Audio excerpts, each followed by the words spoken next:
Malecki and Josiane Nunes in the women's bantamweight division. Malecki 2 wins and 0 losses. Didn't really fight the best competition due to Santana, who has not fought in the UFC since that loss 2 years ago. She did win the fight by submission. Then Veronica Macedo, who again has not fought in the last 1.5 years. She's all the girls that she's beating aren't really UFC caliber, but she is 29.5 years old in the prime of her career. 7 inches taller. That is a humongous height and reach differential for Josiane Nunes, yeah. But Josiane, she's got a lot of power. That is the one thing that Malecki doesn't necessarily have.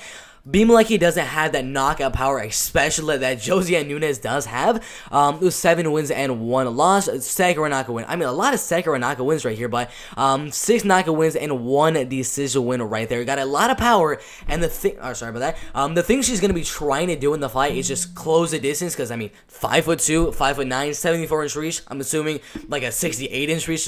She's very small. She's not really big for the bantamweight division. I mean, I personally think she should probably go down like strawweight or flyweight, or maybe do some catch weights at 120 or something. She's too small for the bantamweight division. But for this fight right here, I either see Josiane Nunes closing that distance and landing a good shot and knocking out Malecki in the first or second, or Malecki using the height, using the reach. She has really good Muay Thai, really good front kicks to the body, the front kick to the face as well, really good leg kicks, body kicks, all the kicks at range Malecki is going to have great success with, as well as her having the reach and height. She can just stick out the jab, the 1-2, all that type of stuff, and just kickbox at range on Josiane Nunes.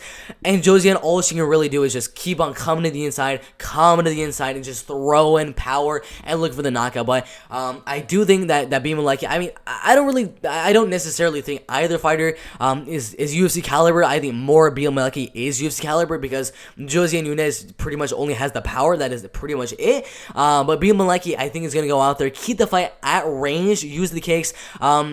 She does a good thing where she kind of does a front kick to the body and pushes off of them, which is going to be a good thing in the fight, especially fighting a girl like Josiane Nunes. You're going to need to push her back every now and then when she's getting a little too feisty going out there, coming forward a little bit too much. Just throw out that front kick, throw out that 1-2, throw out that jab, and just keep Josiane Nunes at bay, at range, where Malecki will have the advantage. So, seems like a pretty decent prediction right here. I do think Malecki is going to win the decision, but I would not be surprised if Josiane goes out there and gets the knockout.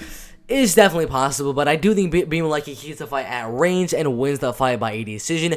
But overall, a good fight in the bantamweight division. It's not going to be a bad fight, because Josiane, every single fight, she's going out there looking for the finish. So it's going to be an exciting fight in the women's bantamweight division, but I am very slightly going to go for a decision from Malecki, keeping the fight at range and just, kickboxing with Josiane Nunes, putting out the jab, putting out the 1-2, and winning the fight by a decision right there. Yeah, overall, good fight in the bantamweight division right there.